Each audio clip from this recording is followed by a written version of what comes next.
नमस्कार। मैं आपको आज मिलाने जा रहा हूँ एक ऐसी हस्ती से, आईएएस मुख्य सचिव, वर्तमान सरकार में मुख्यमंत्री अशोक जी गहलोत के सलाहकार रहे हुए सोजत विधानसभा से कांग्रेस के प्रत्याशी श्रीमान निरंजन जी आर्य साहब।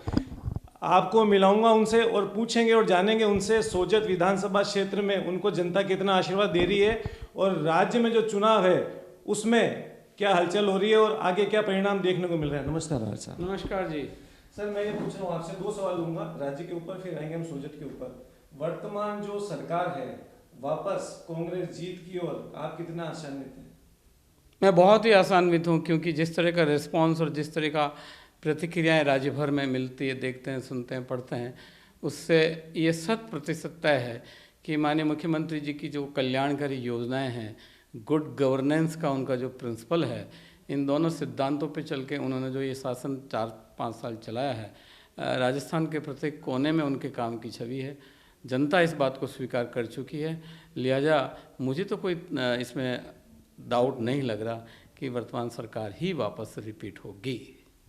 ये आपकी बात मैं कुछ हद तक मानता हूँ सर, क्योंकि ये फर्स्ट टाइम ऐसा पिछले 25 साल में कि कांग्रेस सरकार जब वर्तमान में है, उसके बाद जब भी चुनाव आते हैं, जो पोल आते हैं, हमेशा एक तरफा बीजेपी की जीत को दिखाया जाता है। लेकिन इस बार वाकई में पोल भी ये दिखा रहे हैं कि कांग्रेस इस बार टक्कर में है।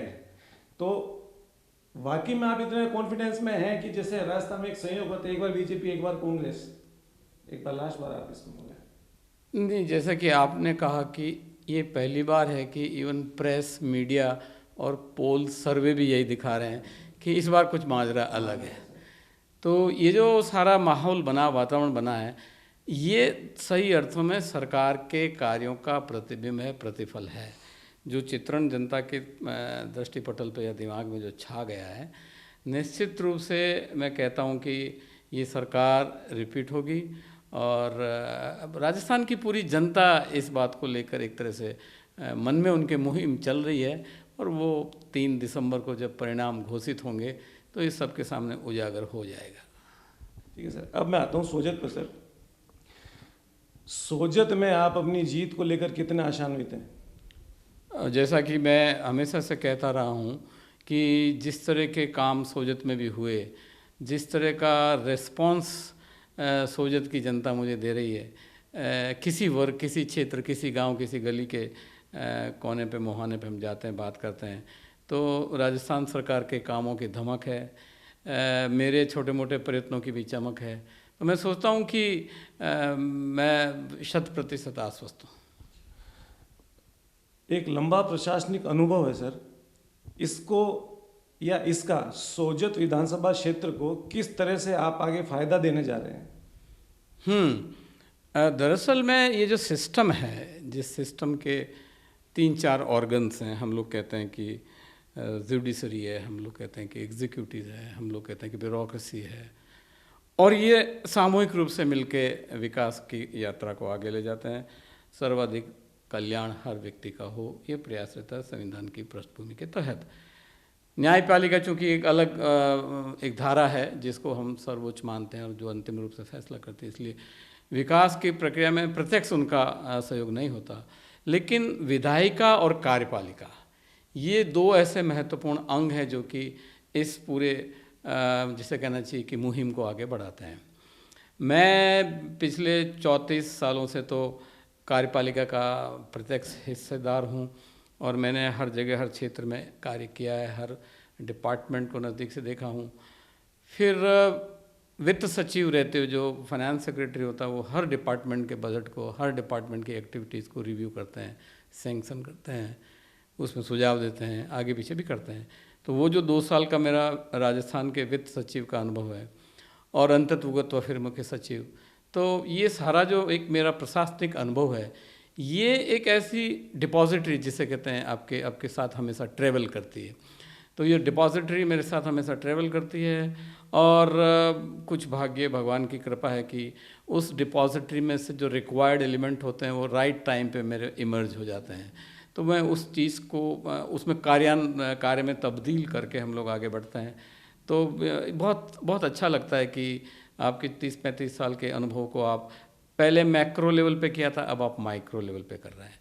मुख्य सचिव रहते हुए आपने राजस्थान के बीपीएल की पॉलिसीज में क्या सुधार होना चाहिए, वो एक समग्र व्यू है जो विहंगम दृष्टि से आप देखते हैं। लेकिन अब मैं जिस क्षेत्र में घुस रहा हूँ या जिस दौर से मैं चल रहा हूँ, उसी पॉलिसी के बीपीएल पॉलिसी के तहत माइक्रो लेवल पे गांव के मोहनलाल या सीताराम के साथ क्या एक्सपीरियंस हो रहा है। तो ये जो मिश्रण है, इस मिश्रण का एक बहुत ही उपयोगी अनुभव है और मैं सोचता हूँ कि क्षेत्र के भले के लिए काम आएगा। सर, आप स्थानीय निवासी हैं, सोजत को आप अच्छी तरह से जानते हैं। अगर मैं आपसे ये पूछूं कि ऐसी कोई आपके मन में आपके क्षेत्र को लेके कुछ भावना हो कि मतलब इस क्षेत्र को उसकी बहुत ज़रूरत है, ऐसी कोई यूनिवर्सिटी, कोई इंडस्ट्री, ऐसा कोई प्लान आपके माइंड में हो जिससे आपका क्षेत्र विकास की ओर आगे जा सके, उस पर अगर आप प्रकाश डालें तो। देखिए, ग्रोथ ऑफ डेवलपमेंट का जो मॉडल है, और पता नहीं आपने इकोनॉमिक्स पढ़ी या नहीं पढ़ी, जो रॉबिन्सन कहते थे जो कोई नीड बेस्ड इकोनॉमिक्स के होनी चाहिए, रिकॉर्ड का जो प्रिंसिपल है land labour capital organisation and entrepreneurship, तो उन सारी चीज़ों को देखें हम, तो हमको पहले किसी भी क्षेत्र को विकास करने के लिए प्राइमरी इंडिकेटर्स देखने की ज़रूरत होती है। उस रूप में देखा जाए तो मैं सोचता हूँ कि पेयजल की एक बहुत विकट समस्या क्षेत्र के लोगों के समक्ष है, जूझते रहते हैं, क्योंकि निर्भरता है मानसून पे, जवाई बांध पे, गजनई बांध पे, तो वो निर्भरता कई बार परिणाम अच्छे नहीं देती है। तो मैं सोचता हूँ कि यहाँ के लोगों के लिए पेयजल सर्वाधिक महत्वपूर्ण है। सेकंड, इंफ्रास्ट्रक्चर के रूप में देखता हूँ कि कनेक्टिविटी भी यहाँ अभी भी प्रॉब्लम है। बहुत सारे गांव हैं जो अभी सड़कों से नहीं जुड़े हुए हैं। आपने किसी गांव को एक एंड से जोड़ दिया, लेकिन आप जानते हैं एक जो गांव होता है, उस गांव के चारों तरफ गांव होते हैं, चारों तरफ गांव होते हैं, और उन आदमियों को चारों तरफ जाना होता है। अगर मैं फॉर एग्जांपल मैं आपसे कहूँ कि मैं अगर चाड़वास का रहने वाला हूँ, तो मेरे को रेपड़ावास भी जाना है, मेरे को गागुड़ा भी जाना है, मेरे को चोपड़ा भी जाना है, तो मेरे को बिलावास भी जाना है। अब आज की तारीख में हमने उस चाड़वास को अच्छे से हाईवे से तो जोड़ दिया, अच्छा किया, बहुत बड़ी आवश्यकता थी। लेकिन अगर चाड़वास के व्यक्ति को झूपेलाव जाना है, या चाड़वास के व्यक्ति को रेपड़ावास जाना है, या चाड़वास के व्यक्ति को सीधा विष्णुओं की ढाणी जाना है, तो वो अभी भी इंफ्रास्ट्रक्चर या वो कनेक्टिविटी की प्रॉब्लम है। तो सेकंड दिक्कत मुझे लग रहा है कि कनेक्टिविटी ऑफ द रोड्स है। फिर हेल्थ जो इंफ्रास्ट्रक्चर होता है वो भी मैं सोचता हूँ इस क्षेत्र में कमी है, उसको भी हमको आगे बढ़ाना है। एजुकेशनल इंस्टीट्यूशंस का जो एक क्वालिटी इंस्टीट्यूशंस का जो कमी है उसको भी हमको दूर करना है। तो ये तो प्राइमरी इंडिकेटर्स है जो कि एक एलिमेंट्री डेवलपमेंट के लिए बहुत ज़रूरी है। लेकिन उसके साथ साथ फिर हम सब सेक्टर जो हायर सेक्टर में जाते हैं, जिसमें आपने कहा कि कोई रोज़गार की बात हो, कोई फैक्ट्री की बात हो, कोई इंडस्ट्री की बात हो। देखिए, इंडस्ट्री हम सब मैनेजमेंट में पढ़ते हैं कि उद्योग लगने के 5-6 एलिमेंट होते हैं।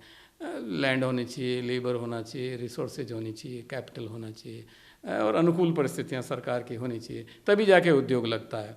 इसलिए उन दृष्टि से अगर हम देखें तो मैं सोचता हूँ कि मिनरल बेस्ड इंडस्ट्री का यहाँ स्कोप हो सकता है, क्योंकि पानी की, जैसे मैंने बताया आपको, बहुत कमी है, तो उद्योग के लिए पानी भी उतना ही महत्वपूर्ण है। लेकिन मिनरल बेस्ड इंडस्ट्री अगर यहाँ कोई डेवलप होती है, जैसा कि अटपड़ा इन सेक्टरों में है, बड़ी अनऑर्गेनाइज सेक्टर में ट्रेडिशनल तरीके से हो रही है, इनका थोड़ा मॉडर्नाइजेशन किया जाए तो ये गुंजाइश बनती है। तो मेरा पहला प्रयास यही है कि अगर हमको टर्सरी सेक्टर से बाहर जाके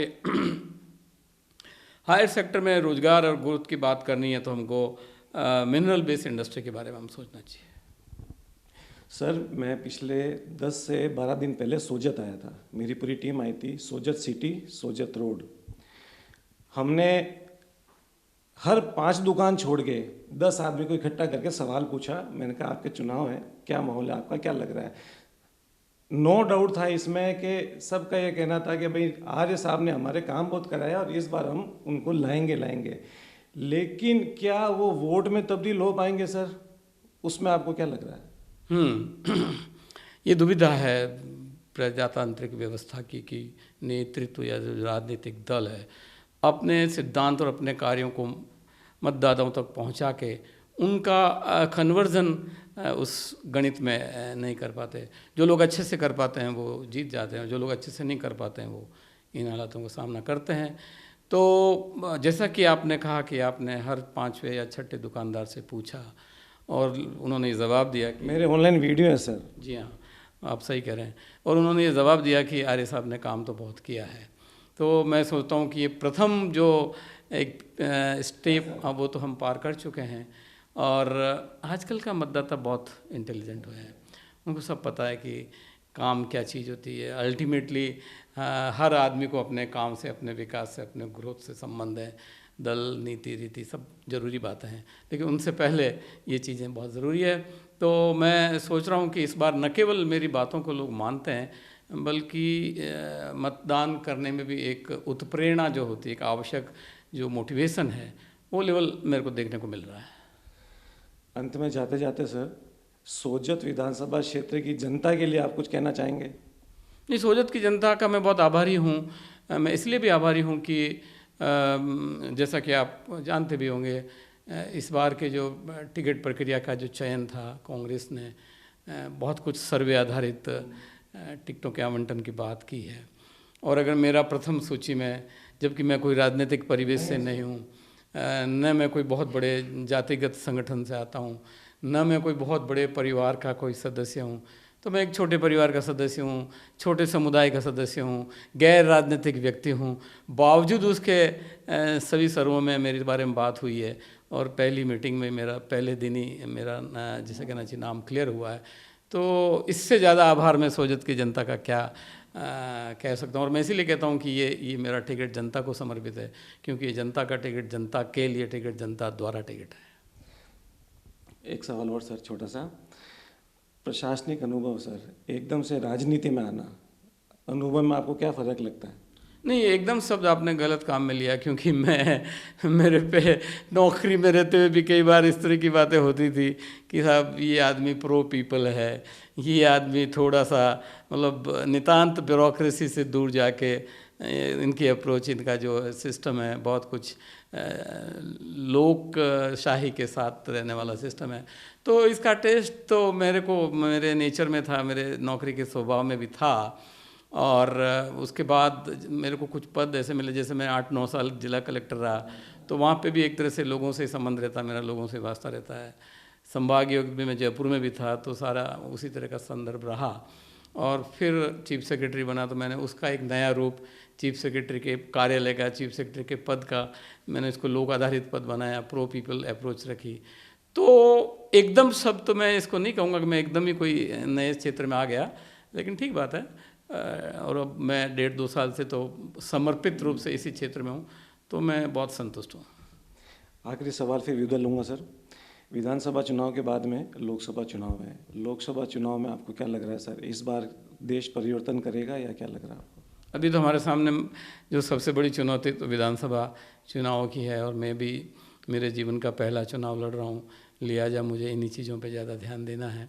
और अगर हम जिस विश्वास और जिस कॉन्फिडेंस से चल रहे हैं कि हम राजस्थान में माननीय मुख्यमंत्री जी के नेतृत्व में इस सरकार को पुनः रिपीट करेंगे, इसका अल्टीमेटली रिफ्लेक्शन तो पार्लियामेंट इलेक्शन में होगा ही होगा, यही सोच है मेरी। ये थे सोजत विधानसभा से कांग्रेस के प्रत्याशी श्रीमान निरंजन जी आर्य साहब। सर बहुत बहुत शुभकामनाएं आपको।